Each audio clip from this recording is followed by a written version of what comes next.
Electric cars and solar panels seem like a match made in heaven. Free, clean power as long as the sun shines.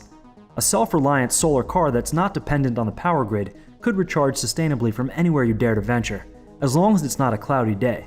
So, have you ever wondered about bolting solar panels on your Tesla? And why don't all electric cars come equipped with solar panels for a sleek charge-on-the-go solution? In fact, with improving solar technology and clever ground-up engineering, a few self-charging solar cars are just at the point of coming to market. In this video, we'll delve into the practicalities of solar power for vehicles and have a look at some of the early adopters of this emerging technology.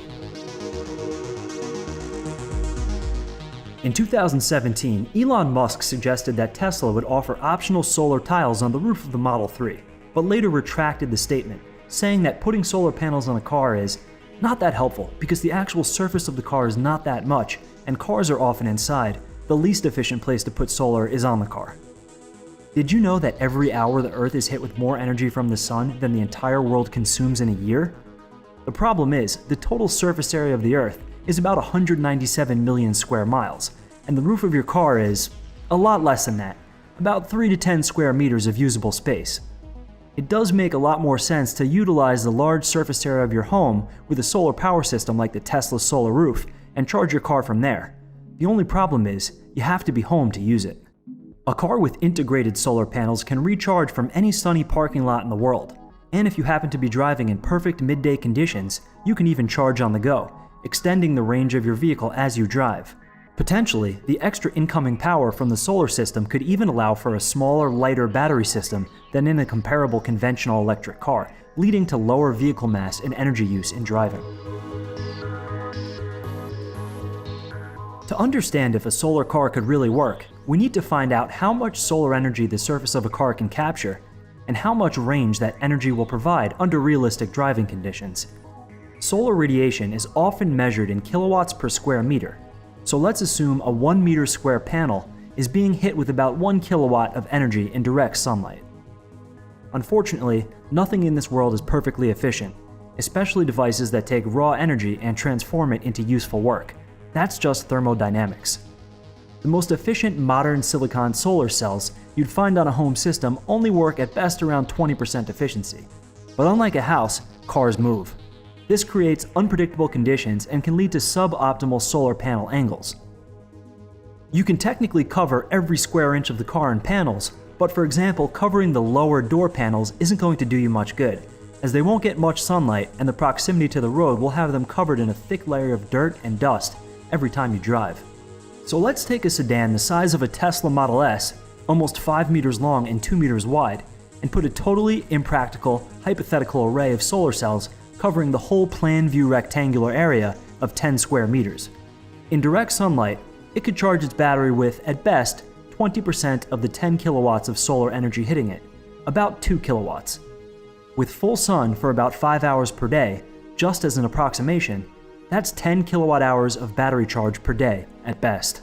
For comparison, the long-range plus battery option on the Model S is 100 kilowatt hours, so our giant imaginary square solar panel could charge up to 10% of its lithium-ion battery per day. This model has an EPA estimated range of 402 miles or 647 kilometers, so we could be looking at gaining up to 40 miles or 65 kilometers of range with this exceedingly optimistic and frankly unrealistic estimate, potentially a useful extra distance. In a more practical scenario, the solar panels would only partially cover the top surfaces of the vehicle and have a much smaller surface area. Now, no one's saying you'll get 100% of your power from an integrated solar panel system. In the foreseeable future, any solar Tesla would still require the standard battery charging apparatus, but solar could be a useful supplement. Tesla's commitment to solar energy is well known, and the Palo Alto behemoth offers solar roof tiles in addition to the Tesla Powerwall line of energy storage products. According to the 2019 impact report from Tesla, the average life cycle emissions from the Model 3 are less than half those of an equivalent mid-sized ICE car, and if you install a solar power system on your home and charge your EV with that, your carbon footprint can be reduced to almost nothing. This was Elon Musk's idea in 2017, that car roofs are small and inefficiently angled platforms for viable solar installations, and charging from a home solar installation made more sense. You could even charge at night on stored solar and cheaper off-peak electricity. However, Elon might have changed his mind, confirming that the Cybertruck will offer a solar roof option on the truck's bed. On Twitter, Elon said, "Will be an option to add solar power that generates 15 miles per day, possibly more. Would love this to be self-powered. Adding fold-out solar wings would generate 30 to 40 miles per day. Average miles per day in US is 30. In a previous video, we envisioned what a foldable solar array might look like on a Cybertruck, and you may have noticed, we envisioned it as a military Cybertruck and equipped it with some extra goodies. Researchers at NASA's Jet Propulsion Laboratory and Brigham Young University collaborated to construct a prototype of a solar panel array that folds origami style to be used in space. Such a technology might be an interesting concept to explore in the automotive world on Earth, where the greater surface area could increase solar production of stationary vehicles. When it comes down to it, solar vehicles are all about efficiency. It's a matter of energy to weight. A practical solar car would really need to be designed from the ground up with reduced weight and low aerodynamic drag to create a vehicle with more favorable energy density. For as far as electric cars have come in the last decade, the energy density of gasoline is still far greater than lithium-ion batteries. 1 kilogram of gasoline contains about 48 megajoules of energy, and lithium-ion battery packs only contain about 0.3 megajoules of energy per kilogram. Gasoline still has more than 100 times the energy density of the batteries used in most electric cars. This is why planes still use fuel, and why we're not likely to see an electric 787 anytime soon unless a radical breakthrough in commercially viable battery technology comes into service. Teams gather each year in Australia to race pure solar cars across the continent from Darwin to Adelaide under the scorching desert sun. Back in 2013, a new class of racer was brought into the competition, the cruiser class. Whereas previously, the race was simply about building stripped-down single-seaters. Now designs were welcomed for vehicles which could carry passengers, with additional points being scored for practicality, passenger cars which could perform under normal driving conditions. Consistent winners of this class have been the evolving Stella series from the University of Eindhoven, the team from which Lightyear sprang in 2016. This young startup is one of the most prominent automotive companies pursuing solar-powered vehicles.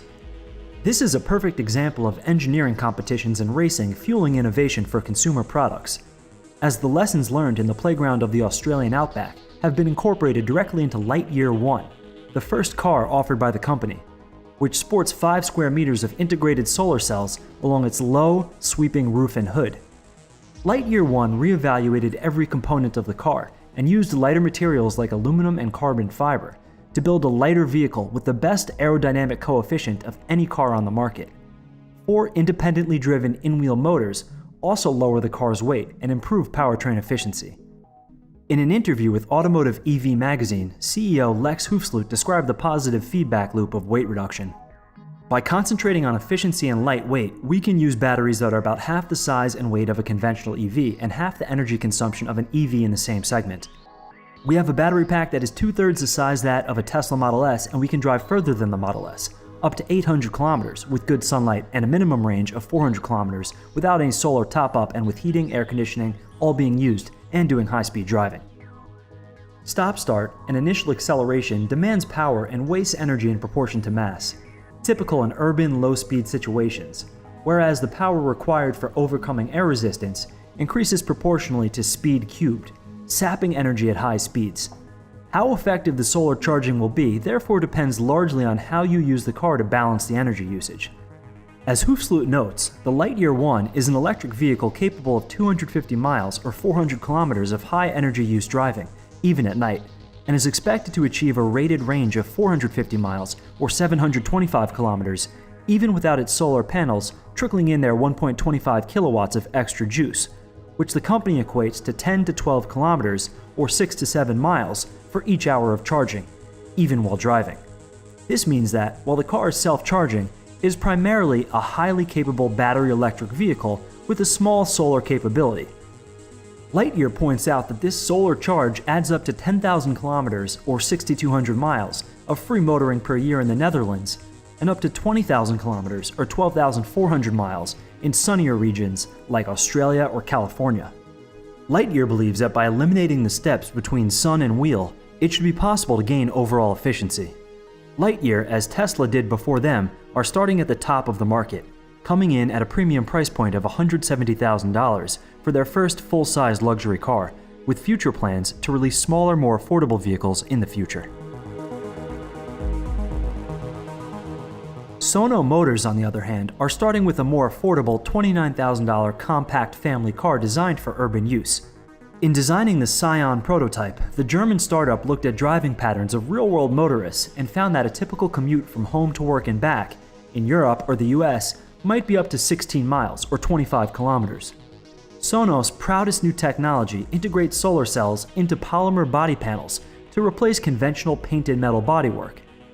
These weigh as little as 4 to 8 kilograms per square meter compared to the 5 to 12 kilograms per square meter for metal, or the 10 or 20 kilograms per square meter of flexible or glass-encased solar panels respectively.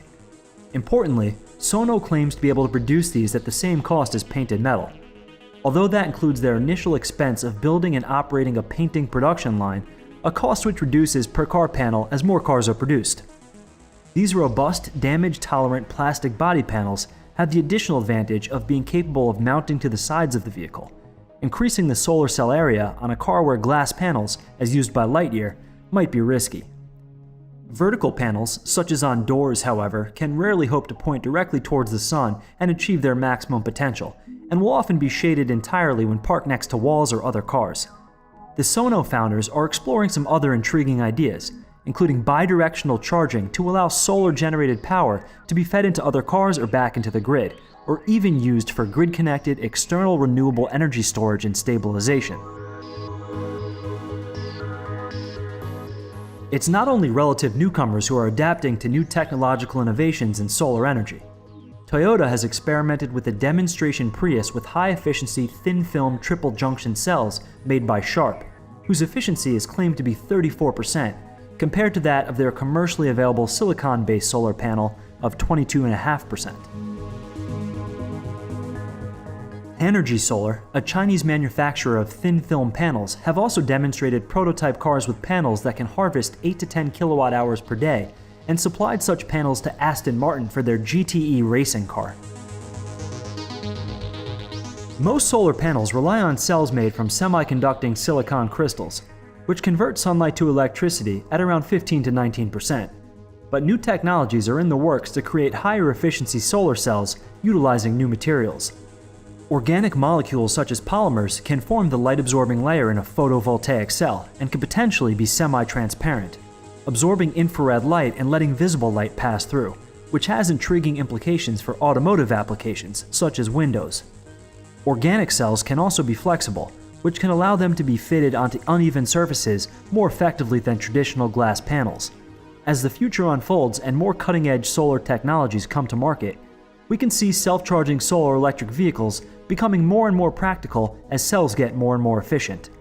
A future solar technology with efficiencies above 50% would be a game changer and probably make solar cars ubiquitous.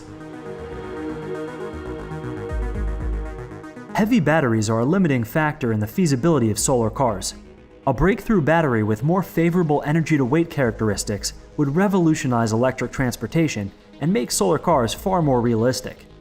Promising new technologies that utilize materials like graphene, solid polymers, and ceramics are currently in research and development and are poised to create the next generation of powerful batteries with higher energy density, greater service life, faster charging, improved safety, and potentially even lower costs. Most experts agree that we're likely at least a decade out from a fundamental commercial disruption in battery chemistry, but there is a massive amount of scientific and commercial attention on this sector, and a lot at stake, so stay tuned. So, should you mount a solar panel on your Tesla? Well, we wouldn't recommend a homemade conversion with a heavy and delicate, aerodynamically inefficient domestic panel. However, with fresh design of new vehicles whose entire architecture revolves around the solar cells, and a design philosophy of maximum efficiency and lightweight construction, the future is bright, and this technology can be viable. Do you believe in an electric future? If so, please like this video and subscribe to our channel. We showcase cutting-edge sustainable technology. You may be interested in checking out one of these videos next. Thanks for watching and have a great day.